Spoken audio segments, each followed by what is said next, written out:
The ruthless spectacle of medieval politics.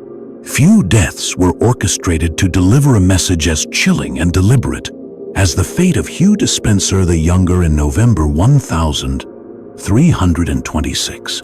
His cries rang out across Hereford as executioners systematically tore apart not just his flesh, but his entire identity as a man. This was far more than a punishment. It was a staged production of vengeance, disgrace, and political spectacle that stunned even a populace familiar with brutal public executions. Hugh Despenser had climbed from the ranks of lesser nobility to become the most dominant figure in England, subordinate only to King Edward II. For more than 10 years, his grip on the court was so strong, it sent earls into fear and drove queens to secret conspiracies. But when Queen Isabella finally retaliated, she made sure that his downfall mirrored the mercilessness he had shown to others.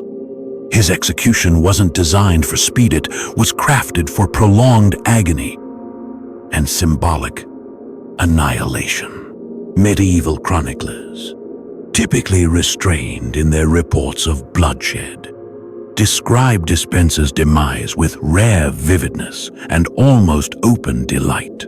They recognized that they were not just observing a man's death, but witnessing the dramatic end of one of England's most chaotic political eras.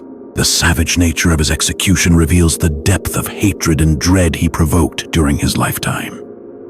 What turns a minor noble into the unofficial ruler of a kingdom? And what kind of tyranny could warrant such a meticulously cruel end? The tale of Hugh Despenser is one of unchecked ambition, royal favoritism, and the inevitable downfall that comes with absolute power. His ascent was meteoric, his dominance total, and his collapse devastating.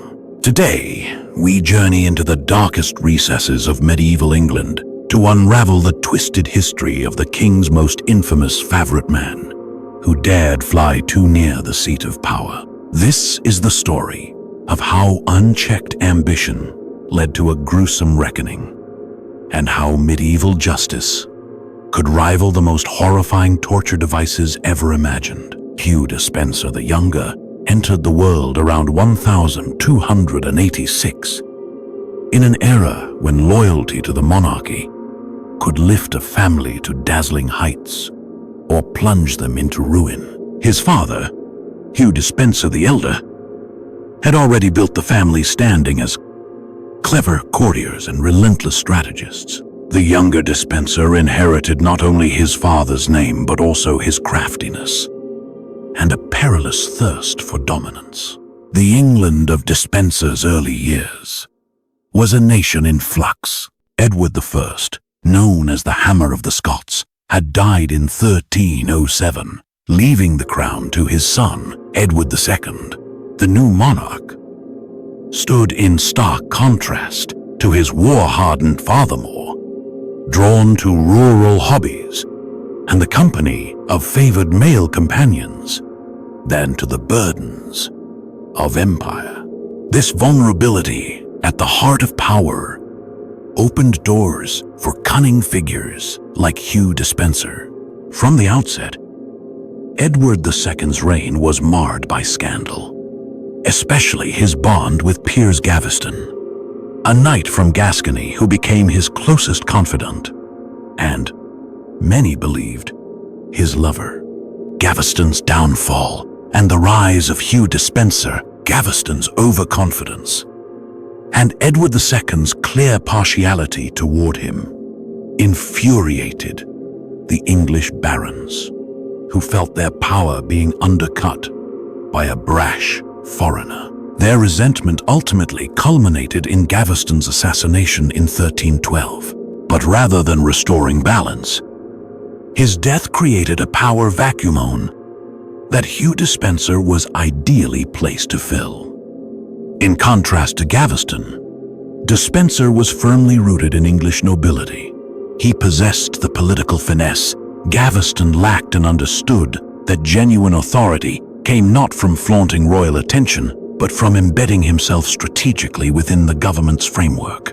Where Gaveston had sought wealth and titles, Despenser craved something far more perilous: dominion over governance itself. By 1318, Despenser had successfully embedded himself in Edward II's closest circle, supplanting Gaveston as the king's new confidant and, according to many, his lover. Yet Despenser brought an entirely different caliber of cunning and ambition to the royal relationship. He didn't aspire to be a mere court companion. He aimed to be the king's mouthpiece, his agent, and, effectively, his surrogate ruler. From court favorite to de facto ruler, Despenser's transformation from noble to shadow monarch began with his acquisition of powerful roles in the royal administration. By 1322, he held the influential title of Chamberlain, granting him continual access to the monarch and control over who else might reach him. This role became the bedrock of his authority, allowing him to curate the king's information intake, steer decisions, and systematically sideline other advisors. His rise was marked by brutal efficiency. Despenser identified key adversaries among the aristocracy and eliminated them through a cold blend of manipulated legal charges, financial coercion, and outright violence. Nobles who opposed him frequently saw their estates seized under dubious accusations, their kin detained, and their ancestral privileges revoked under distorted interpretations of feudal law. Seizing the Welsh marches and legalizing tyranny, Despenser fixated particularly on the Welsh Marcher semi-autonomous, resource-rich territories traditionally governed by powerful lords. He exploited his proximity to Edward II to incite tensions with Marcher barons, then capitalized on their downfall to annex their lands. Within a short span, Despenser had carved out a personal empire, rivaling even the crown's own holdings. What distinguished Despenser from previous royal favorites was his mastery of law and bureaucracy. While others relied solely on the king's backing, Despenser constructed a labyrinth of legal legitimacy around his actions. He packed courts with loyalists, stage-managed parliamentary sessions, and ensured his land seizures bore an air of official sanction. His victims were frequently left without legal avenues for resistance. England ruled through Despenser. By 1324, Hugh Despenser had assumed near total control over England's political machinery. King Edward II, increasingly reliant on Despenser for guidance and emotional support, seldom made critical choices without his counsel. Despenser, operating behind the throne, had become England's real authority in all but title. The tyranny of Hugh Despenser, shadow power, and ruthless suppression. Foreign diplomats observed that royal audiences meant little without Despenser's presence. True decisions were made not in court, but behind closed doors, with the king's favorite. The ancient aristocracy found themselves entirely sidelined mere onlookers in a realm they once ruled. Despenser's time and power became synonymous with orchestrated oppression against any form of dissent. His rivals weren't just politically silenced, they were annihilated. In 1322, Thomas, Earl of Lancaster, of the realm's most influential peers, and a relative of the king, was executed for defying Despenser's authority. This brutal act made it clear even ties of blood could not shield one from the favorite's wrath. His vengeance extended beyond removal. It was personal, public, and calculated. Opposing lords weren't merely eliminated. They were dragged through sham trials on bogus charges, made to witness their families imprisoned or ruined, and subjected to punishments meant to psychologically destroy them before their bodies followed. Mental torment often served his purpose better than direct violence. Despenser's grip reached deep into the fabric of English society. His network of spies and loyalists spanned noble homes, royal offices, and even religious institutions. Servants, scribes, and clergy were coerced or persuaded into feeding information into his intelligence machine. This pervasive surveillance bred fear and suspicion, collapsing the old feudal ties under the weight of distrust and betrayal. Noble women were not spared and in many instances bore the brunt of his cruelty. The wives and daughters of his enemies were exploited as pawns confined in brutal conditions or coerced into marriages that furthered his political schemes. Lady Alice de Lacy, a major heiress, was essentially abducted and kept under Despenser's control so he could administer her wealth. Such acts violated the codes of knightly honor and fueled widespread fury toward his regime. Most scandalous, perhaps, was Despenser's treatment of the church. In an age that revered spiritual authority, he showed none. Bishops were imprisoned, church lands seized, and canon law twisted to suit his aims. When Bishop Adam Orleton of Hereford dared criticize the crown's policies, Despenser had him arrested and subjected to torture. These transgressions against sacred figures horrified his contemporaries and contributed to the mounting allegations of blasphemy and godlessness. The final rupture came with Queen Isabella herself. The daughter of the King of France and one of the most powerful women in Christendom, Isabella found herself alienated and degraded under Despenser's shadow rule. He openly disdained her denying her access to her husband and steadily stripping away her household, influence, and finances. Queen Isabella's rebellion, from marginalized consort to avenging liberator. But Isabella was no passive figure to be cast aside quietly. In 1325, she was dispatched to France to negotiate with her brother, King Charles IV, concerning the contested regions of Gascony. This diplomatic assignment provided the perfect opportunity for Isabella to slip free from Despenser's grip and begin laying the groundwork for rebellion. Once in France, she started building a coalition of English exiles and alienated noblesmen, of whom had fled the brutal reach of Despenser's tyranny. Her campaign took on new momentum when she allied with Roger Mortimer, a powerful marcher lord who had narrowly escaped Despenser's earlier waves of purges. Her propaganda campaign was strikingly effective and cleverly straightforward. Isabella positioned herself as the aggrieved queen, driven from her realm by the corrupt influence of her husband's unworthy favorite. She denounced Despenser for violating the foundations of English tradition, his assaults on the church, and his calculated destruction of the noble class. Most strategically, she framed him as an unnatural blight on English society despite his native birth. The Queen's rhetoric resonated across Europe, where distrust of royal favorites was a familiar fear among the nobility. Casting herself as the protector of lawful rule against despotism, Isabella drew backing from across English society. Nobles eager for justice, merchants ruined by economic manipulation, and commoners wearied by years of suffering under Despenser's dominance. By 1326, she had raised an invasion force and prepared to return home.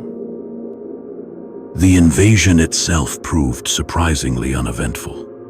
When Isabella came ashore in Essex that September, she was received not as a threat, but as a savior. The public, drained by years of Despenser's abuses, rallied to her side. More critically, many nobles who had long remained submissive under the favorite's iron ruler now saw a chance to strike back. They deserted Edward II almost immediately. Edward and the Despensers fled westward, making for Wales, where Hugh's influence had once been unshakable. But even there, their support dissolved. Local leaders, gauging the winds of change, concluded their loyalties lay with Isabella. The apparatus of control that had once protected Despenser quickly collapsed when confronted by genuine resistance. Hugh Despenser the Elder was the first to fall. He was captured attempting to hold Bristol Castle and met a swift, gruesome and hanged, drawn and quartered for treason. His severed head was placed atop London Bridge as a grim signal to others. But that execution was merely the prelude to what awaited his son. Hugh Despenser the Younger was apprehended near Llantwit Major in Wales on the 16th of November, 1326. According to chroniclers, he was already shattered by the downfall of everything he had built. The man who had ruled through fear and cruelty now appeared defeated and desperate, allegedly attempting to take his own life rather than face capture. But his pursuers had no intention of granting him such a swift end. Justice, in their eyes, would be delivered in full measure. The orchestrated death of Hugh Despenser, a spectacle of retribution. There was never any uncertainty about Hugh Despenser's ultimate fate, but the manner in which he would meet his end was subject to deliberate and strategic planning. Queen Isabella and her allies recognized that this execution had to fulfill several objectives simultaneously. It needed to deliver vengeance to the many he had wronged, send a chilling message to future royal confidants, and serve as a symbolic purification of the kingdom from his malign influence. The execution they crafted was a chilling example of medieval statecraft disguised as public justice. On the 24th of November, 1326, Despenser was transported to Hereford to face his final reckoning. The location was chosen with care. Hereford lay within the Welsh Marches, the very region where his authority had once been most absolute. It was also the seat of Bishop Adam Orleton, a victim of Despenser's cruelty. The crowd that assembled was immense, drawn not only by the lure of brutality, but also by a shared hunger for justice. Long denied, Despenser was not afforded the formality of a trial.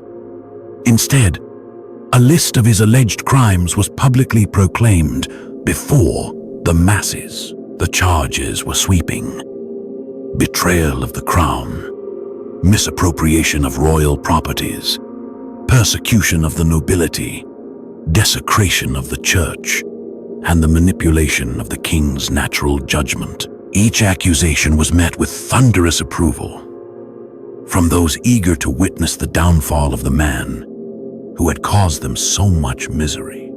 The executioners were meticulously briefed, chosen for their skill and precision. This was not to be a swift or simple death, it was to be a message, carved into flesh and seared into memory. Every element of the ritual was symbolic, every act crafted to maximize pain while preserving Despenser's awareness for as long as possible. He was first stripped bare and paraded through the streets of Hereford, exposed to public scorn. The once dominant figure, now reduced to shivering, vulnerable flesh, became a living spectacle of derision. Onlookers hurled insults and refuse, reciting crude verses about his infamous intimacy with the king. His humiliation was as much psychological as it was physical. The punishment began in earnest, with Despenser being bound to a horse and dragged through the streets. His body struck cobblestones and rubble, weakening him with every jolt. By the time he reached the execution scaffold, he was battered, bloodied, And barely conscious yet, his true torment had only just begun. The next phase was intended to obliterate his identity as man, noble, and subject. He was hoisted by the neck in a partial hanging, designed not to kill, but to torture. The rope tightened just enough to choke and convulse, keeping him in a state between life and death. The crowd roared in approval, watching the man who had once ruled over them now reduced to gasping for air. When he was finally cut down, still alive but limp and barely responsive, the execution entered its final, most grotesque stage. The final ordeal of Hugh Despenser, public justice and political transformation. As a grim parody of his rumored intimacy with Edward II, the executioner's next subjected Despenser to castration. His genitals were severed with a blade and cast into flames prepared in advance. The act was not only physically excruciating but symbolically profound, severing, in both flesh and metaphor, the alleged unholy union between monarch and favorite, while delivering the most intimate degradation imaginable.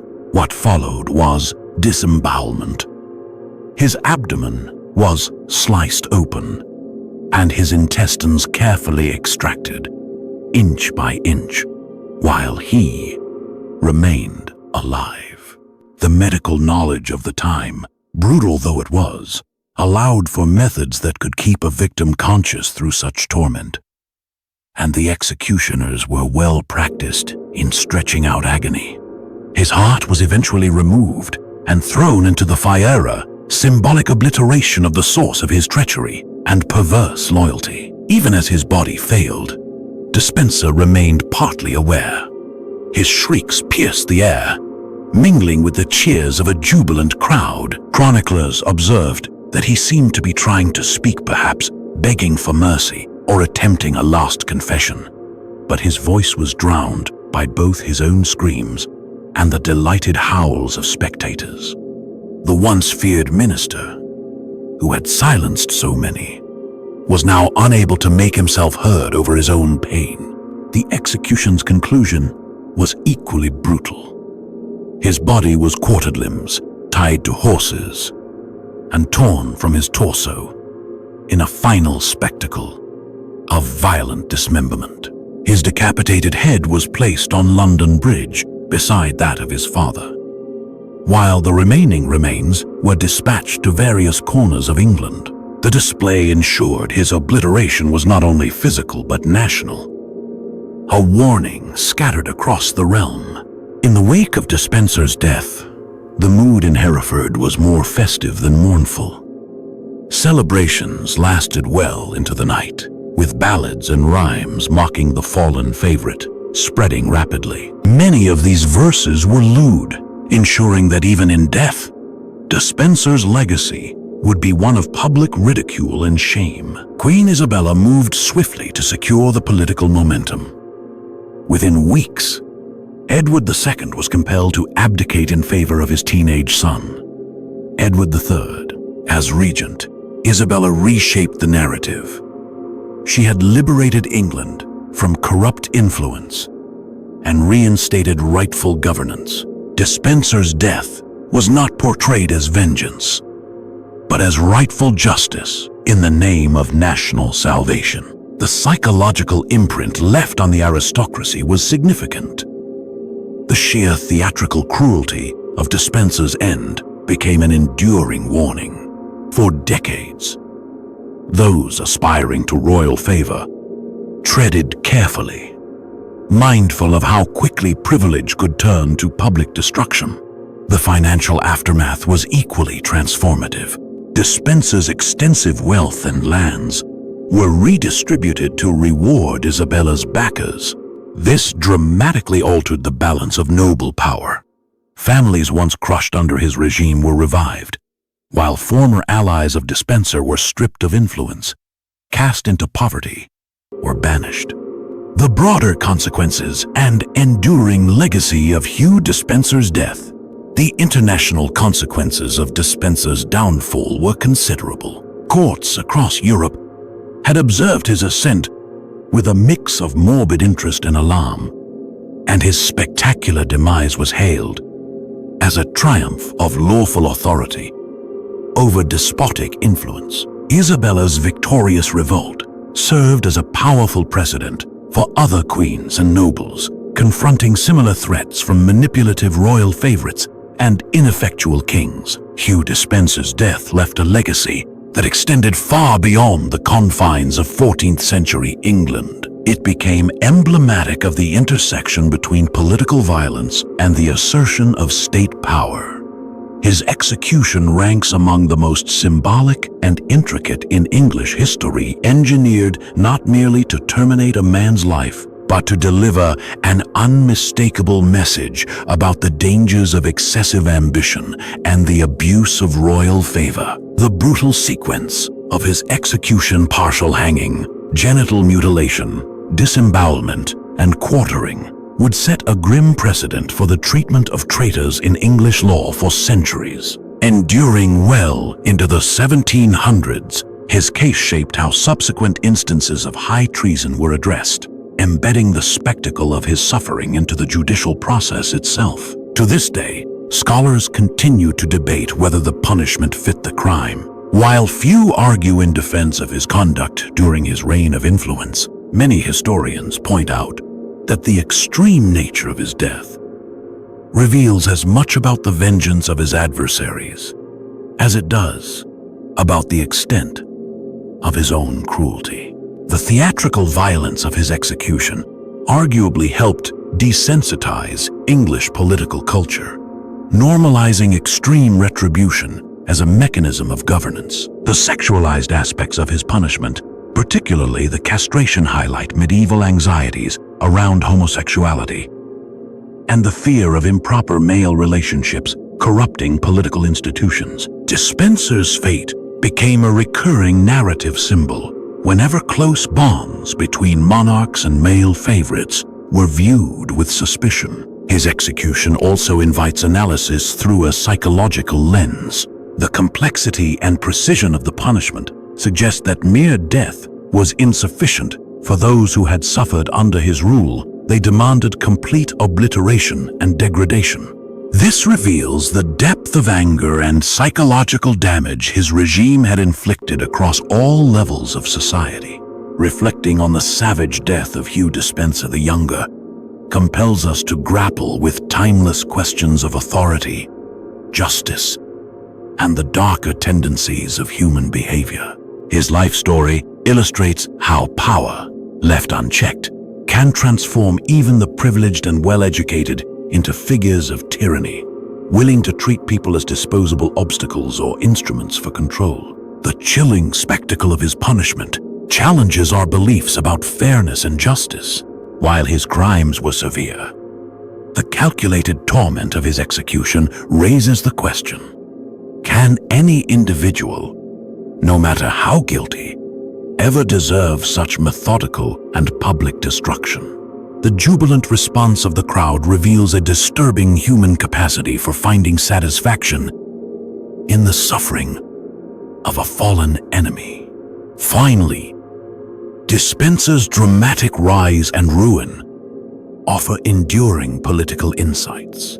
His story remains a cautionary example of how favoritism, unaccountable power, and personal indulgence can destabilize governments and provoke violent backlash, lessons as relevant today as they were in the Middle Ages. The deeper warnings behind the rise and fall of Hugh Despenser. Despenser's story underscores how systemic weakness at the heart of governance can open the door for ruthless individuals to exploit authority through coercion and deceit. The steady breakdown of legal norms and traditional checks that allowed his dominance to flourish serves as a sobering reminder of how vulnerable legal institutions and civil governance truly are when left unguarded. What may be most unsettling about Despenser's reign is how it gradually rendered brutality acceptable through fear, bribery, and the quiet reshaping of moral boundaries. Many of those who suffered under his power became unwilling participants in their own subjugation, constrained by a regime that punished defiance more harshly than submission. This illustrates how authoritarian systems endure by warping ethical standards across an entire society. The lasting lesson from Hugh Despenser's gruesome fall may be the unsettling proximity between order and savagery. Despite its medieval setting, his execution was orchestrated by literate, ostensibly devout Christian people who believed they were meting out righteous justice. The readiness with which they embraced excessive violence as a moral response exposes a troubling truth. The potential for cruelty exists in all societies, regardless of era, religion, or cultural sophistication.